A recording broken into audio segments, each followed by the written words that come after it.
Okay, so I've had the tractor now for over a year.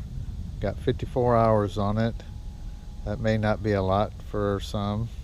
Uh, Depends on how much you use your tractor.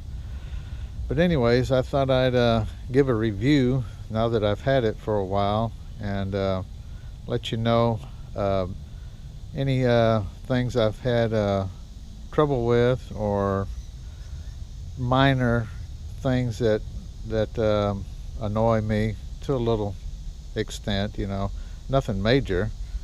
I'm not going to go over every good point because that'd be a waste of time. So basically, I'm going to touch on mostly the things that I found that are just tiny, small, nitpicky complaints because I really don't have any large complaints about it. Um, First thing would be the toolbox. Of course, I don't know of anybody who likes where they put the toolboxes on most any tractor. But anyways, if you get the backhoe from the factory, your toolbox is going to be mounted on the side here. If you bought it without a backhoe, it's mounted on the back here. But they had to move it so they could get the backhoe on. Seems to me they should have just stuck it on the side to begin with and they wouldn't have to change it. But anyways, the one minor annoyance is it's a little difficult to get to the latch sometimes, and it opens this way. Of course, if you opened it the other way, it would hit this light, so that's why they've got it that direction. Not that it is a really big deal to me because I don't really use it for anything. The only thing I've got in here are some earplugs and this bungee strap that goes with the 3-point hitch.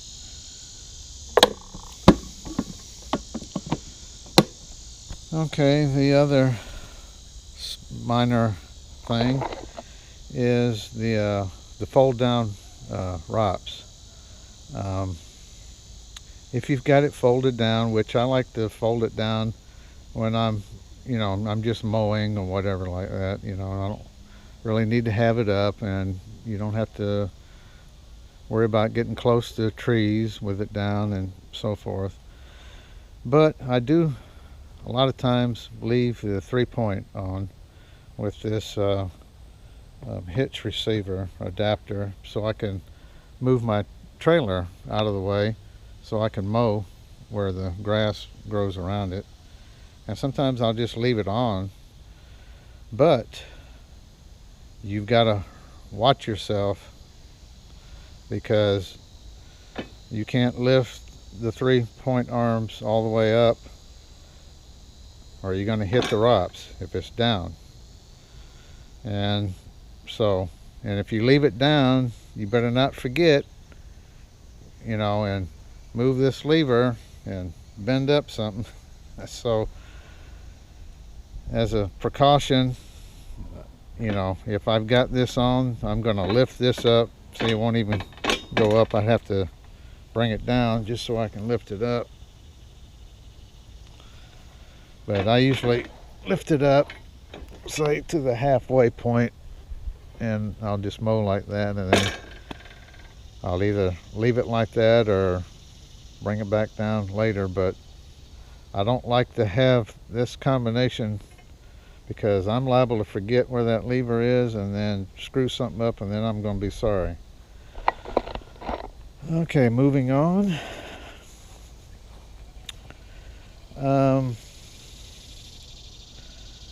As far as getting up on the tractor, that can be a challenge for some people if you don't have the ability to get that foot up there and get yourself up on the tractor.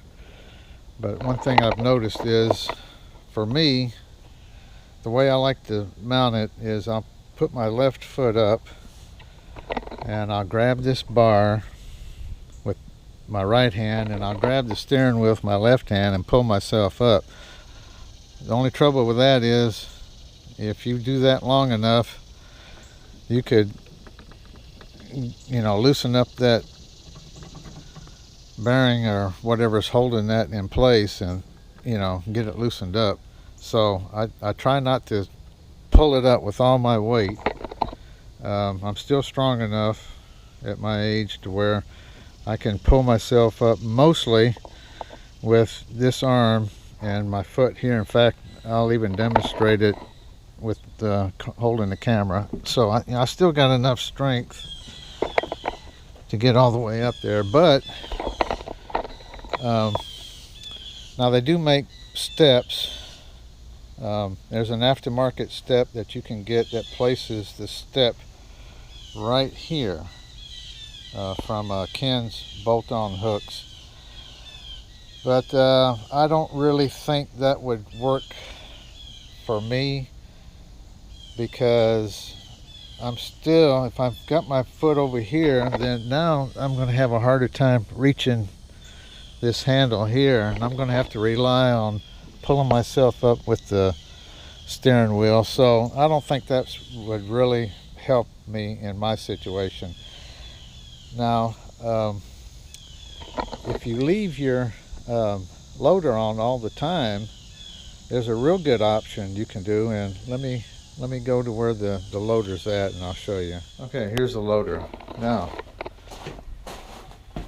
they've conveniently put a hole right here for whatever reason. I have no idea what it's there for, if it was on purpose or, don't know. But nothing goes there. However, a lot of people have done some ingenious things and mounted a handle right here. One guy got a handle from a Milwaukee drill and put it on there. Other guys have fashioned, machined their own, and put it on there. They even have one that you can buy. Now, I'm not affiliated with Ken's bolt-on hooks in any way, shape, or form, but I'm just letting you know he did come out recently, I believe, if I'm correct, it's out. He's got a handle that you can bolt on right here. Now, if you've got your loader on, then that combination of a step or whatever like that, and then you can grab that handle. That handle looks like it would be pretty much in the right place to pull yourself up. But since I normally don't have my loader on unless I'm going to use it for something, because I mainly use the tractor for mowing, it doesn't really do me a whole lot of good. So that's that. As far as the is there anything I don't like about it? I can't really think of anything I don't like about the loader. So I've only got good things to say about it. Same with the 260B backhoe here.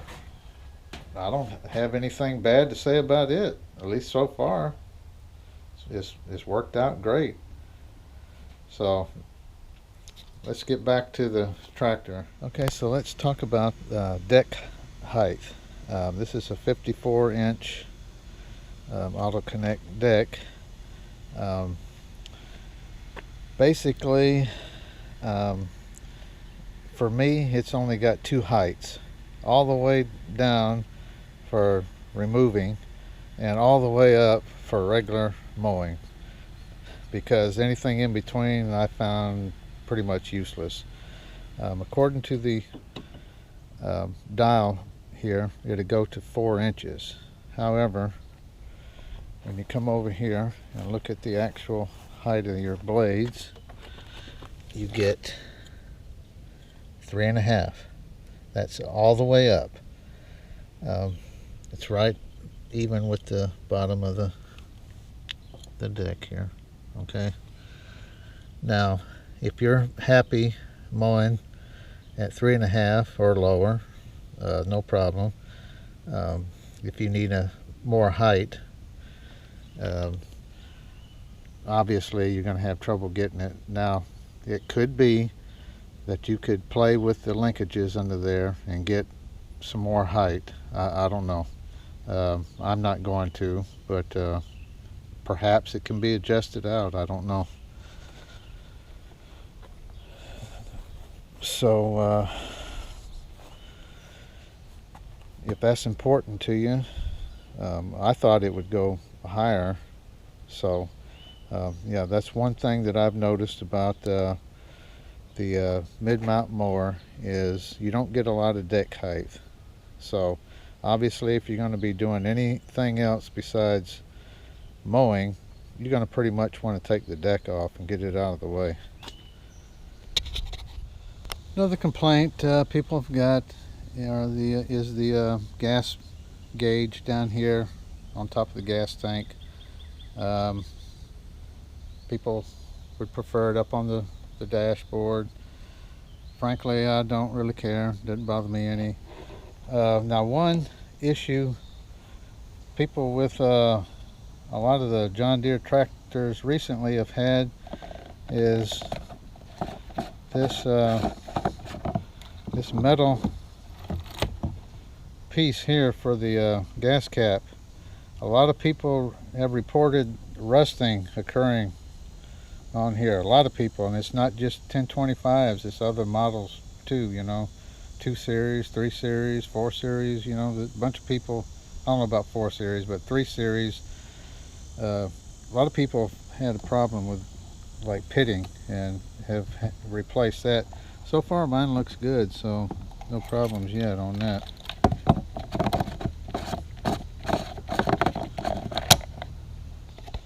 I'd like to mention a point about greasing the zerks underneath on the drive shafts. There's one particular zerk that's hard to get to. That's on the drive shaft up next to the engine up here. It can be a challenge to get to. I have a video about that called greasing the hidden zerk on your 1025, if you care to watch that. That's a little annoying, but the way I figured out doing it seems to work pretty good. The dash here, yeah, I think it's supposed to, the display is supposed to be sealed, you know, maybe with some dry nitrogen or something. Anyways, some people have had problems with moisture getting in there and causing problems, and then they have to have the dash display, you know, removed and replaced or something, you know, if it gets all spotted up. Fortunately, I had one little dot right here for a while. Now I can't even find it, so this hot weather out here must have dried it all the way up, I guess. I don't know. I normally don't keep it in the rain at all, unless it's, you know, by accident, which hadn't happened yet.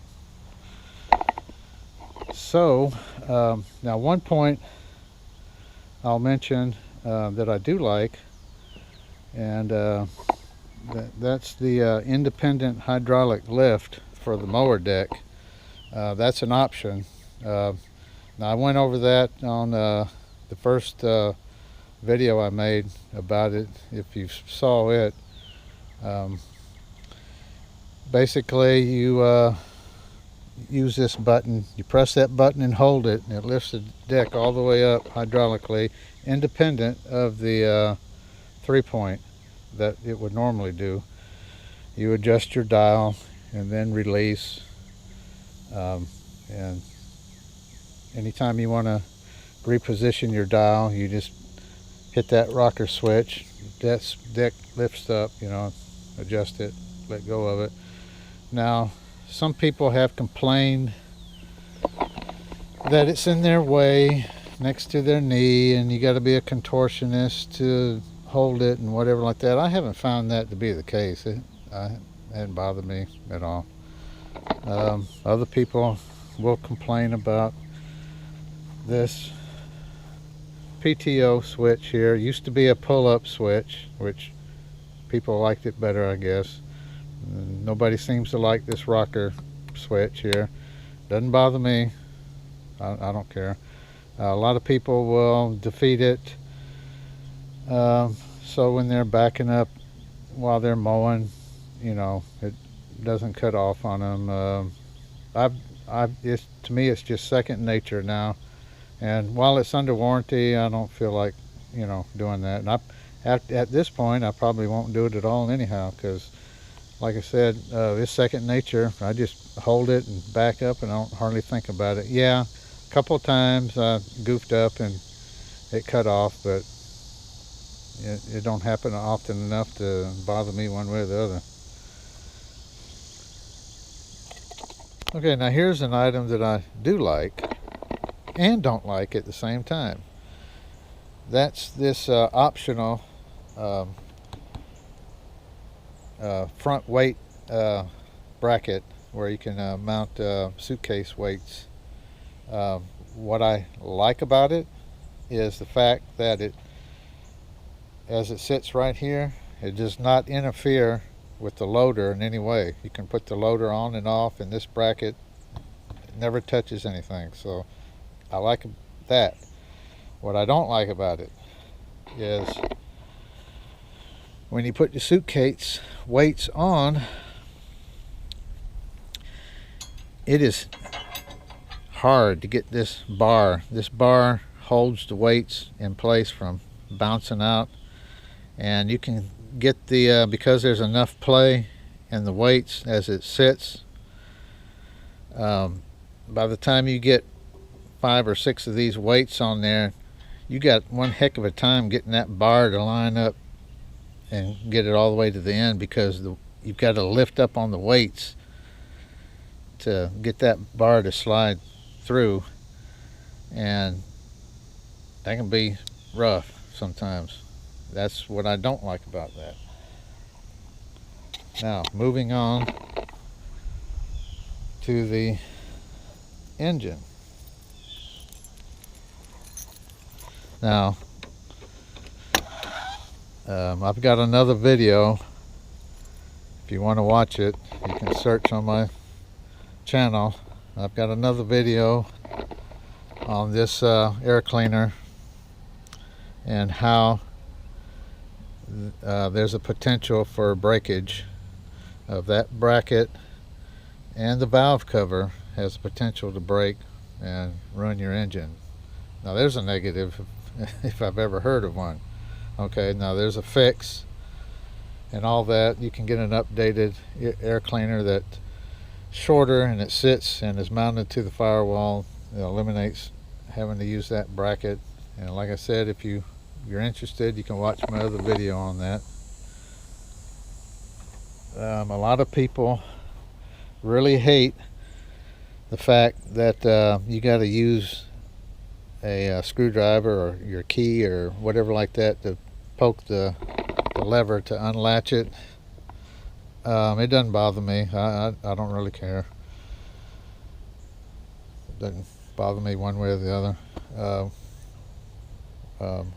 One feature that I did mention in one of my other videos is these side panels. You don't have to have a tool. You just rotate that, pull it out, push the cover off, and it's off. Okay. I recently did the 50-hour service. I got a video on that if you want to watch it, where I changed the hydraulic oil for the transmission. I don't know who they got putting those filters on, but it must be Hulk Hogan's stronger brother or something, because man, that thing was on there. Of course, that's not anything specific to this tractor. I mean, there's the factory for a lot of stuff over tightens them things like crazy. What else? Is there anything else? Now, any problems that I've had since I've had it, had one problem of a clogged fuel filter. Um, Now this filter was getting pretty black looking, but it wasn't completely clogged, and I didn't have any water. See that red ring, and it wasn't floating, so I didn't have water in there, but something clogged up this fuel filter under the floorboard down here. Your first one that filters as it comes out of the fuel tank, and it was clogged so bad that the engine wouldn't stay running, and I had to wash out the fuel tank and everything, and it had some brownish looking stuff. It could have been some sort of algae from some biodiesel or something, I don't know. Whatever it was, I got it taken care of. And yes, I treat the fuel, and I had treated it at that time too, but it didn't stop whatever problem that was. Anything else? Yeah. When I got the tractor, it had industrial tires on it. I swapped over to turf because it's just easier on the grass and everything, and I don't need the traction of the industrial tires. I've never had any problems. I had to buy those myself off of Amazon, and I was gonna put them on myself, but these sidewalls are so doggone stiff on these size tires that I couldn't break the bead, and even if I did break the bead, I don't think I could have got it off. So I took all the tires off and took them down to a local tire shop, and they did it. That was way easier. I thought I could do it, but nope, I couldn't do it. Didn't have the strength or the tools that would require to break those beads.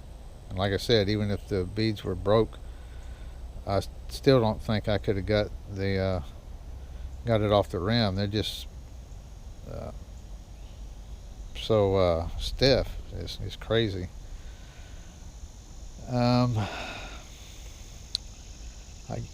The other, related to the air cleaner is the vibration of the engine. The 3-cylinder Yanmar for this model, it's got some vibration.